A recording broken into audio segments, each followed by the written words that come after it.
Oke, Assalamualaikum warahmatullahi wabarakatuh. Halo teman-teman semua, kembali lagi dengan aku Marda pada podcast Suara Kita. Kali ini aku akan memandu ngobrol-ngobrol santai kita ya. Jadi kali ini kita bakal ngobrol sesuatu yang katanya lagi keren di Kota Padang. Dan ini katanya juga baru-baru. Tapi kok kayaknya masih banyak ya yang belum tahu tentang tren ini. Itu adalah sebuah aplikasi. Tapi sebelum kita lanjut pada podcast kita kali ini, aku mau kenalin dulu nih narasumber keren kita. Ada Vivi Marbita. Boleh saya dulu dong untuk penonton Vivi. Hai. Gimana nih kabarnya Marda hari ini? Kelihatannya cukup semangat ya. Yang benar. Tapi benar sih, aku tuh semangat banget hari ini karena kita tuh akan mengulik topik satu topik yang menurut aku cukup keren ya hari ini, yaitu tentang sebuah aplikasi Padang Mobile yang baru-baru ini ada di tengah masyarakat Kota Padang. Wow, aplikasi mobile ya? Aku tahu nih. Oh, tahu ya? Boleh cerita nggak sih, Vi? Sedikit tentang aplikasi ini gitu kan, penonton kita juga mau tahu nih. Boleh. Boleh banget dong Marda. Jadi Padang tuh sekarang udah punya aplikasi namanya Padang Mobile. Ini tuh kayak super app untuk semua urusan warga, mau bayar pajak, bikin izin, sampai ngaduin jalan berlubang juga bisa. Tapi ya gitu, aplikasinya ada, yang ada belum banyak. Jadi kayak punya motor gede, tapi cuma diparkir di garasi, itu malah dianggurin terus. Kayak gitu gak sih, Vi? Pas banget perumpamaannya. Nah, sekarang coba ceritain, Vi. Padang Mobile itu sebenarnya apa sih dan bisa apa aja gitu? Oh, banyak Mar. Ada menu buat ngurus perizinan, cek pajak daerah, informasi acara kota, sampai layanan pengaduan warga. Misalnya kalau lampu jalan mati, kita foto, upload, terus kirim. Nanti langsung masuk ke dinas terkait. Jadi Padang Mobile adalah sebuah super app aplikasi terpadu yang diluncurkan oleh pemerintah Kota Padang sebagai bagian dari upaya menuju transformasi kota digital. Aplikasi ini mempertemukan banyak layanan publik dalam satu platform agar warga bisa mengakses berbagai keperluan pemerintahan dengan lebih mudah, cepat, dan transparan. Bentar. Aku mau coba cek dulu ya aplikasinya. Oh, jadi kayak gini ya. Dari tampilannya menurutku udah cukup keren ya. Jadi warga tinggal klik-klik aja, nggak perlu datang ke kantor ngantri sampai setengah hari di kantor lurah ya, Vi. Aku juga mau tahu nih, sejak kapan sih ada aplikasi ini gitu? Oke, jadi peluncuran resminya dilakukan sekitar tanggal 10 Agustus 2025. Bertepatan dengan hari jadi kota Kota Padang yang ke-356. Sebelumnya dilakukan soft launching pada tanggal 7 Agustus 2025. Ingat kan pesta ulang tahun Kota Padang yang didatangin oleh band Niji sama Armada kemarin. Nah, bersamaan dengan itu pemerintah Kota Padang juga luncurkan aplikasi ini loh. Wow, berarti baru banget ya, sekitar maybe 2 bulanan. Dan kedengarannya bisa mempermudah kerja masyarakat sama pemerintah juga ya. Kayak gak bakal makan banyak waktu gitu. Dan effort gede buat datangin kantor pemerintahan. Iya betul banget. Tapi kenyataannya banyak orang tetap pilih lapor ke RT lewat WhatsApp atau langsung datang ke kantor kelurahan. Itu kenapa ya? Apa aplikasinya ribet? Apa orangnya aja yang malas coba gitu? Nah, aku kemarin sempat tanya ke beberapa orang, katanya dia tahu ada aplikasi itu, tapi nggak pernah pakai. Alasannya sederhana, HP-nya sering penuh memori, jadi nggak berani install aplikasi baru. Alasan lainnya juga yang bilang kalau dia nggak tahu aplikasi ini, ada yang bilang nggak mau ribet. Coba di aplikasi mendingan langsung datang ke kantornya aja. Iya juga ya. Karena kita tuh lupa nggak sih kalau misalnya nggak semua orang gitu punya HP canggih. Ada yang bahkan masih ada masih pakai HP Android lama, dan itu memorinya cuma cukup buat WhatsApp sama Facebook doang.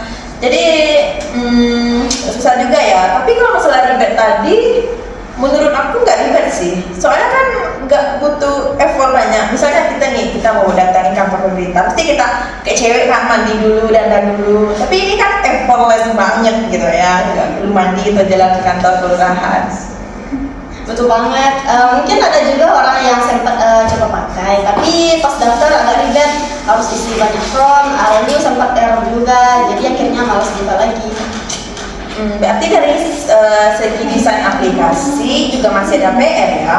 Kalau orang pertama kali buka itu langsung ribet, pasti langsung ditutup sama di uninstall gitu. Agak susah juga ya kalau gitu persoalannya. Ya, apalagi kalau kita bandingin sama aplikasi medsos, kan orang gampang banget daftar yang dan langsung bisa pakai. Tapi kenapa pas coba aplikasi ini mereka bilang susah? Tapi aku penasaran juga nih, Vi. Apa cuma soal HP sama ribet aja? Atau emang ada hal lain gitu yang bikin masyarakat tuh kayak males gitu buka aplikasi itu buat ngadain pelayanan? Menurutku ada 3 hal besar ya. Yang pertama, literasi digital. Banyak warga yang belum terbiasa dengan layanan daring. Misalnya bapak-bapak lansia itu mereka lebih nyaman datang ke kantor luar daripada di HP. Yang kedua, akses internetnya. Di pusat kota oke, tapi coba ke pinggiran atau ke pulau terluar, sinyalnya kadang 3G agak susah. Yang terakhir, ketiga, kepercayaan. Ada warga yang bilang, kalau lapor lewat aplikasi itu ujung-ujungnya tidak lanjut cepat. Wah, kalau poin terakhir ini kayaknya itu sih yang paling benar ya dari aku. Kalau orang udah nggak percaya, secanggih apapun aplikasinya mesti ditinggal gitu. Nah, sama kayak istilah tren sekarang ya, apa ya, itu kayak trust issue gitu, kayak krisis kepercayaan. Jadi apalagi kalau percayanya sama hal baru, apalagi aplikasi keren loh. Tapi ini emang betul banget, partisipasi publik itu kan soal rasa percaya. Kalau aku kirim suara itu seharusnya didengar dan ditindaklanjuti. Oh, I see, setuju banget ya. Apalagi kalau ada persepsi masyarakat yang bilang, mungkin ini supaya kelihatan kerja doang sih pemerintahnya.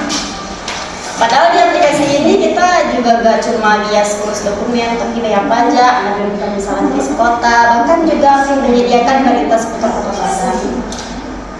Aplikasi sekeren ini aja masih dianggurin, gimana ya? I mean like, udah keren banget loh ini. Tapi mungkin balik lagi pada penggunanya ya, atau usernya, dan sesuai kenyamanan aja lagi nggak sih? Nah, Vi, sekarang pertanyaan aku nih, kalau misalnya kamu jadi wali kota Padang nih, apa sih yang bakal kamu lakuin biar warga itu semangat pakai aplikasi Padang Digital? Ini kan kayak susah-susah kan buat aplikasi ini, masa nggak ada yang pakai gitu? Aku bakal bikin semacam duta digital di setiap RT, anak-anak muda yang tugasnya mengajar warga pakai aplikasi. Jadi ibu, bapak-bapak nggak bingung lagi. Keren juga ya. Jadi kayak mentor digital gitu ya. Kalau aku nih mungkin bikin fitur yang bikin orang merasa seru. Misalnya kayak kalau laporan jalan berubah, nanti muncul di peta real time kayak game gitu. Terus ada notifikasi laporanmu sedang diproses. Jadi orang senang nih lihat progresnya, apalagi Gen Z kece ya kayak kita. Iya. Kayak main Mobile Legends ya, tapi versi kota lawan musuhnya. Maksudnya dalam rusak, kalau menang kita dapat hadiah berupa jalur bonus. Benar, bisa ditambah badge buat warga aktif. Jadi ada rasa bangga gitu. Misalnya, selamat kamu jadi warga peduli kota level 5, atau setiap laporan selesai dapat rencana virtual pemburu lubang level 3. Ya. Kalau kayak gitu, anak muda-muda semangat ya. Tapi serius nih, aku ngebayangin kan, kalau warga Padang tuh benar-benar aktif nih di aplikasi keren-keren kayak ini, apalagi kan aplikasi Padang Digital ini. Kota ini pasti bisa nih jadi contoh kota digital, khususnya juga di Sumatera Barat gitu. Iya, semua laporan lebih cepat, data terkontrol rapi, pemerintah bisa bikin kebijakan berdasarkan aspirasi nyata, bukan tebak-tebakan. Aku jelasin lebih spesifik ya. Aplikasi Padang Mobile memudahkan warga mengurus administrasi, menyampaikan pengaduan dan mengakses layanan darurat kapan saja tanpa harus datang ke kantor. Semua layanan terintegrasi sehingga lebih hemat waktu, biaya, dan transparan. Bagi pemerintah, aplikasi ini mempercepat birokrasi, menyediakan data real time untuk kebijakan dan meningkatkan citra pelayanan publik. Selain memberi efisiensi pada mobil, juga mendorong literasi digital masyarakat dan menjadi contoh kota digital bagi daerah lain. Dan yang paling penting itu pasti masyarakat juga merasa dilibatkan kan, kayak cuma jadi penonton pembangunan, tapi ikut ngarahin gitu kemana sih kota ini bakal ke arah mana sih kota ini akan berkembang. Iya lagi, karena kota itu bukan cuma bangunan dan jalan, tapi juga suara warganya.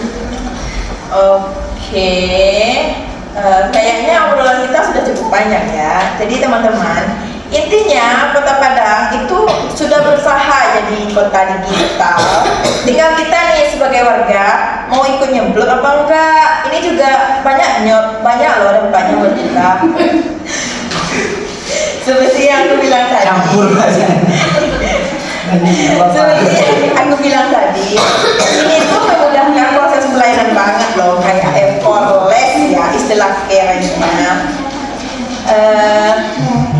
Ya kayak memudahkan proses layanan antara masyarakat sama pemerintah juga gitu, kayak imbang 50-50. Jadi yang satu juga gampang ngabarin, yang satu juga gampang menerima gitu. Jadi kayak pemerintah tuh tahu kan, oh ini apa yang harus dilakuin, suara dari masyarakat kayak mana gitu. Jadi menurut aku ini udah keren banget ya. Tapi kenapa sih kayak susah banget gitu Kota Padang tuh?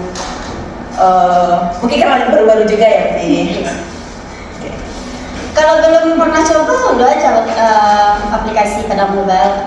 Kalau sudah coba dan ada masalah, kasih masukan. Ingat, aplikasi bisa berkembang kalau dipakai dan dikritisi, bukan sekedar lihat saja dan install di handphone kita aja. Oke, semoga ke depan partisipasi kita sebagai masyarakat ini bisa kuat ya, dan Padang ini juga benar-benar jadi kota digital yang dekat sama warganya. Kalau ada kesalahan dalam proses ini, kan juga tersedia tuh layanan masukan. Dan ya? Iya, buat warga Kota Padang, ayo kita maju bersama aplikasi Padang Mobile. Oke, segitu dulu ya pembahasan Kiran kita pada hari ini. Aku Badatila sebagai host kece pada hari ini. Aku Fitri Mardita. Kita pamit undur diri. Assalamualaikum warahmatullahi wabarakatuh.